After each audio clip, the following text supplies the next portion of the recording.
Hi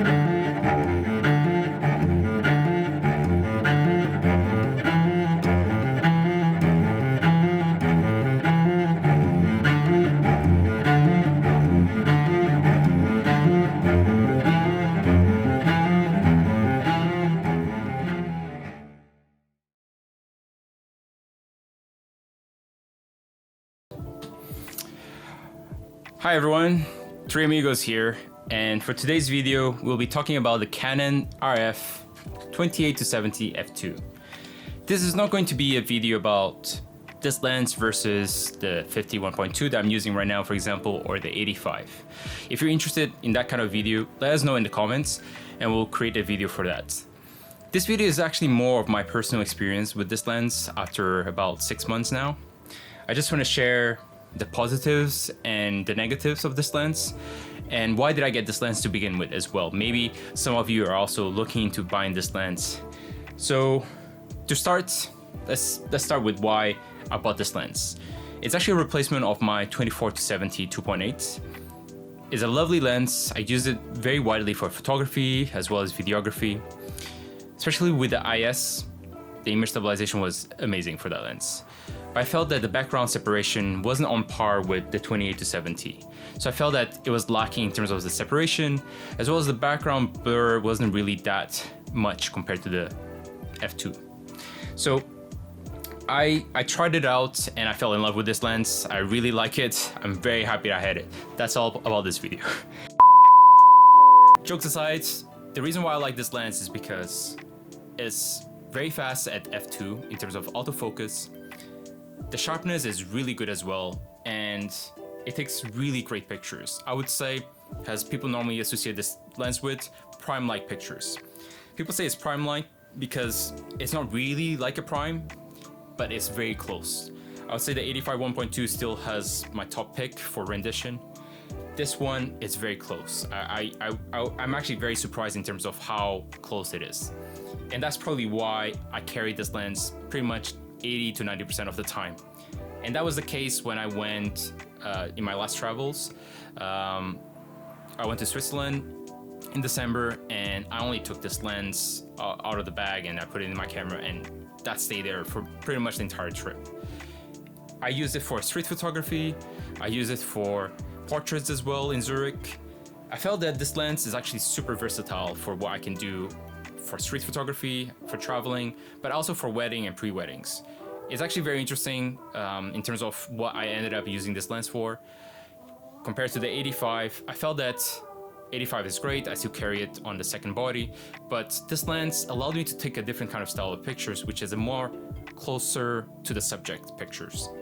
And I felt that with the 85 I couldn't do that, and I actually found out that the minimum focus of this one is less than the 85 1.2, which allowed me to actually get much closer to the subject, and that naturally kind of dragged me closer to the subject. And I was taking a different style of pictures that I didn't take before. The other thing I really like about the lens is I don't miss any moments with this lens, in the sense that at some point I might switch to my 85 or switch lenses previously, but now with this 28-70, I can still use it for a long time and without having to miss any moments. If I want a wide shot, I can still use it. If I want a narrow shot for a portrait-like, I can still use it. And I don't feel like I will have to manufacture any moment in order to capture it. It's very organic. While sometimes when you're changing bodies, there might be a moment that you're missing. So I felt that this lens actually allows me to capture more organic moments, which I really like. Regarding the downsides, I would say there's two. One is the weight. So this is actually not an easy camera to carry around, in the sense that it's heavier than the 85 1.2, and it's slightly bigger as well, right? So for some people it might put them off just because of the weight. So I think the best is for you to actually test it out first before you buy it. See if you can handle the weight. It's not too heavy, to be honest. It's a little bit heavier than the 85, but I feel that for some people it might put them off, especially for handheld. For too long is actually going to be something that is noticeable, but if you strap it on your neck and you carry it around, it's actually very doable. The other thing is the lack of image stabilization. I feel that that's a feature that I do miss from the 24-70. especially when I'm taking videos with this lens. It's something that I need to be conscious about, in the sense that I need to know that there's no image stabilization, so I need to be extra careful when I'm taking the video, as well as when I'm taking photography. I can't really step the shutter speed too low so that, you know, introduce shakes in the pictures. But those two downsides really make it up for all the positive side. I'm really happy with this lens. I think if they added image stabilization, probably the lens would be bigger. If they reduce the weight, maybe it wouldn't be f2 anymore. So it's a trade-off that I'm happy with, and I feel that this lens checks a lot of my check boxes in the sense that I'm actually probably using this more than my prime lenses.